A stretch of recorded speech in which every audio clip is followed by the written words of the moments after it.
అమ్మ మరి ద్వాదశ రాశుల్లో మిథున రాశి వారికి ఈ ఏప్రిల్ మాసం ఎలా ఉండబోతుంది? అండ్ అలాగే వాళ్ళకి ఎలాంటి రెమెడీస్ పాటించాలంటారు?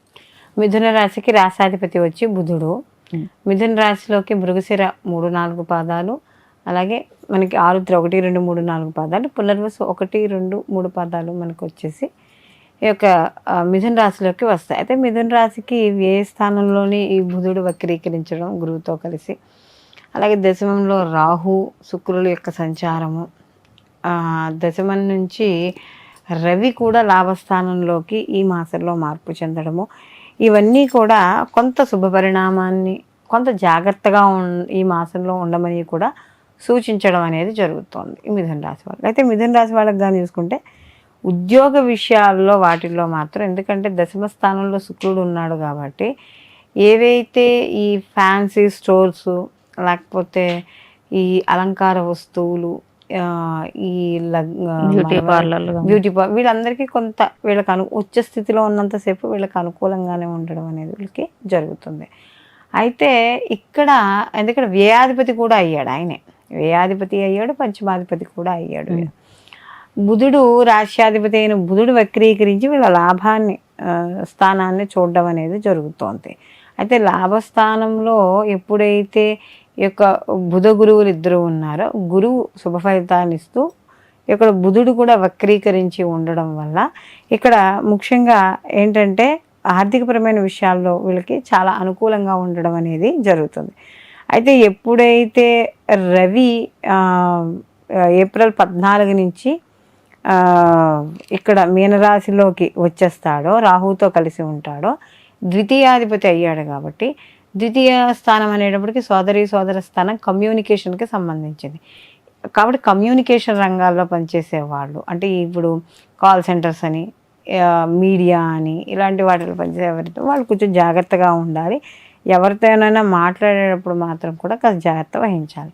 చతుర్థ స్థానంలో కేతు యొక్క సంచారం కాస్త వాహనాలు నడిపేటప్పుడు, రోడ్డు మీద వెళ్ళేటప్పుడు, అలాగే ముఖ్యంగా ఏదైనా కొత్త వాహనాలు లేదా కొత్త ఇళ్ళు కొనుగోలు చేయడం, రిజిస్ట్రేషన్ చేయించుకోవడం, భూములు కొనడం, ఇలాంటివి ఏవి చేసినా కూడా మిథున రాశి వాళ్ళు అలాంటి విషయాల్లో తప్పకుండా జాగ్రత్త అనేది వహించుకోవాలి.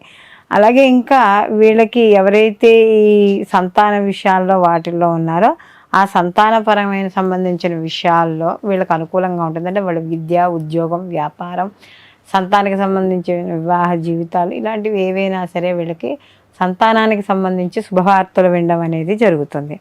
అలాగే ఇక్కడ ఇన్వెస్ట్మెంట్స్, లేకపోతే డబ్బుకు సంబంధించిన ట్రాన్సాక్షన్స్, లావాదేవీలు ఇవన్నీ ఎవరైతే చేస్తారో వాళ్ళు కూడా కొద్దిగా జాగ్రత్త వహించుకుంటూ ఉండాలి. అలా అయితే ఎప్పుడైతే రవి మార్పు చెందుతాడో దశమంలోకి, అప్పటి నుంచి రాజకీయ రంగాల్లో ఉన్న వాళ్ళకి కొంచెం అనుకూలంగా ఉండడం అనేది జరుగుతుంది. తర్వాత విద్యార్థులకు కూడా కొంచెం శుక్రుడు కూడా వచ్చేలా ఉన్నాడు కాబట్టి మంచి ఉత్తీర్ణత సాధించడం, కాస్త శ్రద్ధ ఉండడం అనేది కూడా జరుగుతుంది. ఆరోగ్య విషయాల్లో కూడా కాస్త వీళ్ళకి అనుకూలంగా ఉంటుంది. అలాగే ముఖ్యంగా ఉద్యోగ విషయాల్లో వీళ్ళకి చాలా అనుకూలంగా ఉంటుంది. వీళ్ళకి ఈ లాంగ్ జర్నీస్ చేసేటప్పుడు అప్పుడు కొంచెం జాగ్రత్త వహించుకుంటూ ఉంటే, ఏదైనా వాహనాల మీద వెళ్ళేటప్పుడు మాత్రం తప్పనిసరిగా జాగ్రత్త అనేది తీసుకోవాలి.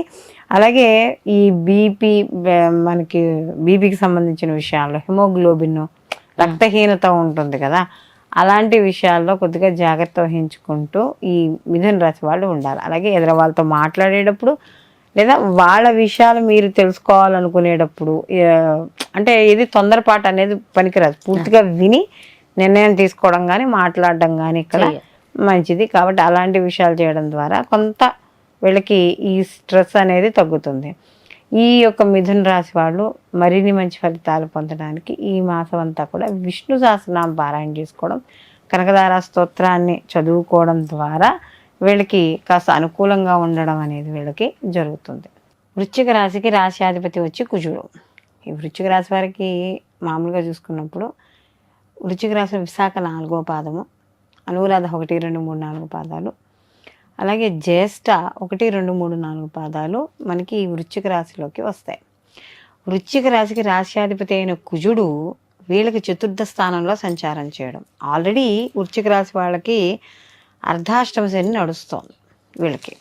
సో అర్ధాష్టమ శని నడవడము, అందులో వీళ్ళకి ఈ రాశ్యాధిపతి అయిన కుజుడు శత్రువుతో కలిసి శత్రు స్థానంలో ఉండడం. ఓకే. సో కాబట్టి ఇక్కడ ఎలా ఉంటుందంటే, ఎవరైనా వృశ్చిక రాశి వాళ్ళు ఏదైనా లోన్స్ తీసుకునే విషయాల్లో, ముఖ్యంగా ప్రాపర్టీ లోన్స్ అలాంటివి తీసుకుంటే అలాంటి విషయాల్లో, గృహ నిర్మాణాలు లేదా మార్పులు, గృహంలో మార్పులు చేసేటప్పుడు ఎలా ఉంటుందంటే, ఒకడిని ఎవరినో మేస్త్రిని కేగేస్తారు, వాడు ఏదో చేసి వెళ్ళిపోతాడు, అక్కడికి ఏదో చిన్న తప్పు చేస్తాడు, మళ్ళీ దాన్ని తీయడానికి ఒక ఖర్చు కాస్త ఖర్చు మీద ఎక్కువగా ఖర్చు అవుతుంది.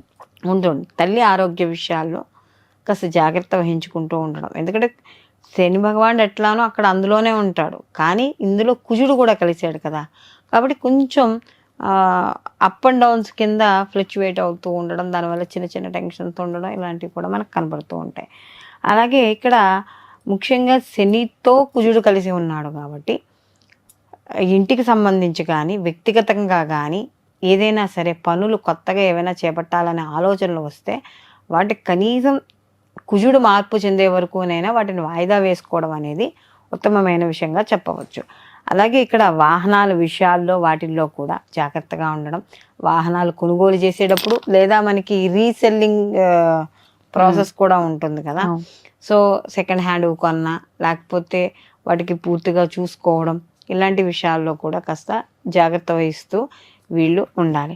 అలాగే ఇక్కడ వివాహానికి ఆలస్యం అయ్యే విషయాలు ఎక్కువగా కనబడుతూ ఉండడం, అలాగే కొంత ఈ వృశ్చిక రాశి వాళ్ళకి కానీ గురుబలం లేకపోవడం, వీళ్ళకి కూడా గురుబలం అనేది లేదు. అందులో ఈ సప్తమాధిపతి అయిన శుక్రుడు వెళ్ళి పాపగ్రహాలతో కలవడం. ఓకే. ఎప్పుడైతే పాపగ్రహాలతో కంబస్ట్ అయి ఉన్నాడో ఈయన, వివాహ సంబంధించిన విషయాల్లో ఆలస్యం, లేకపోతే నిర్ణయాలు సరిగ్గా తీసుకోలేకపోవడం, వచ్చిన సంబంధాలు కాస్త అనుకున్న దాని రకంగా రాలేకపోవడం, ఇవన్నీ కూడా కనబడతాయి. అలాగే దశమ ఎప్పుడైతే ఈ శని కుజుల యొక్క కలయిక ఏదైతే ఉందో దీనివల్ల కాస్త కొంచెం అంటే ఎలా అంటే మనకి ఈ విద్యార్థులకి వాళ్ళకి కూడా కొంత ప్రాథమిక విద్య దీనికి సంబంధించిన విషయాల్లో కూడా కొంత స్ట్రెస్ అనేది వీళ్ళకి ఉంటుంది. లేదా రిజల్ట్స్ ఎలా వస్తాయి, మనకి సరిగ్గా రిజల్ట్ అనేది వస్తుందా లేదా, ఇలాంటి టెన్షన్స్ ఎక్కువగా పెట్టుకోవడం, వృత్తి ఉద్యోగ పరంగా వాటి పరంగా కూడా వీళ్ళకి కాస్త సామాన్యంగా ఉండడం అనేది జరుగుతుంది. ఎందుకంటే వీళ్ళకి వృశ్చిక రాశి వాళ్ళకి కానీ చూసుకుంటే దశమాధిపతి అయిన రవి వీళ్ళకి ఇక్కడ మనకి ఈ వృశ్చిక రాశి వాళ్ళకి పంచమంలో ఉండడం, దాని తర్వాత ఎప్పుడైతే షష్టమంలోకి మార్పు చెందుతాడో అప్పటి నుంచి కాస్త షష్టమ స్థానంలోకి మార్పు, తదనంతరం ఆయన ఉచ్చస్థితి కాబట్టి అప్పుడు బాగుంటుంది. అంతవరకు వృత్తిపరంగా దాని పరంగా కూడా కొంత స్ట్రెస్ అనేది కంపల్సరీగా ఉంటుంది. ఎవరైతే ఇంపోర్ట్ ఎక్స్పోర్ట్ వ్యాపారాలు చేస్తున్నారో వాళ్ళు కాస్త జాగ్రత్త వహించుకుంటూ ఇన్వెస్ట్ చేయడం ద్వారా వాళ్ళ బిజినెస్ అనేది ఇంప్రూవ్ అవ్వడం అనేది జరుగుతుంది. కాబట్టి వీళ్ళకి క్రియేటివిటీ రంగాల్లో ఉన్న వాళ్ళకి వీళ్ళందరికీ కూడా సామాన్యమైన ఫలితాలు. ఎందుకంటే పంచమ స్థానంలో ఇక్కడ శుక్రుడు ఉన్నా కూడా వీళ్ళకి రాహుతో కలిసి ఉన్నారు కాబట్టి, రాహు కూడా ఉన్నాడు కాబట్టి కొంత మిక్స్డ్ అయి ఉండడం అనేది జరుగుతుంది. తెలివితేటల విషయాల్లో కూడా కాస్త జాగ్రత్త నిర్ణయాలు తీసుకునేటప్పుడు ఉండాలి. మొత్తం మీద వీళ్ళు ఈ మాసంలో దుర్గా ఆరాధన ఎక్కువగా చేసుకోవడం, అమ్మవారి యొక్క ఆరాధన ఎక్కువగా చేసుకోవడం, అలాగే కుదిరితే వీళ్ళు సంతాన విషయాల్లో కాస్త చిన్న చిన్న ఇబ్బందులు ఉంటాయి కాబట్టి ఆరోగ్య విషయాల్లో వాటిల్లో సంతానపరంగా ఇబ్బందులు ఉన్నప్పుడు వీళ్ళు ప్రతి ఆదివారము కూడా కాస్త గోధుమలు నానబెట్టి గోవుకి తినిపిస్తూ ఉండడం, ఆదివారం రాహుకాల సమయంలో గోవుకి తినిపిస్తూ ఉండడం ద్వారా కొంత వ్యతిరేక ఫలితాలు కానీ ఆ శత్రు బాధలు కానీ అవైనా కాస్త తగ్గుముఖం పట్టడం అనేది జరుగుతుంది. ఓకే.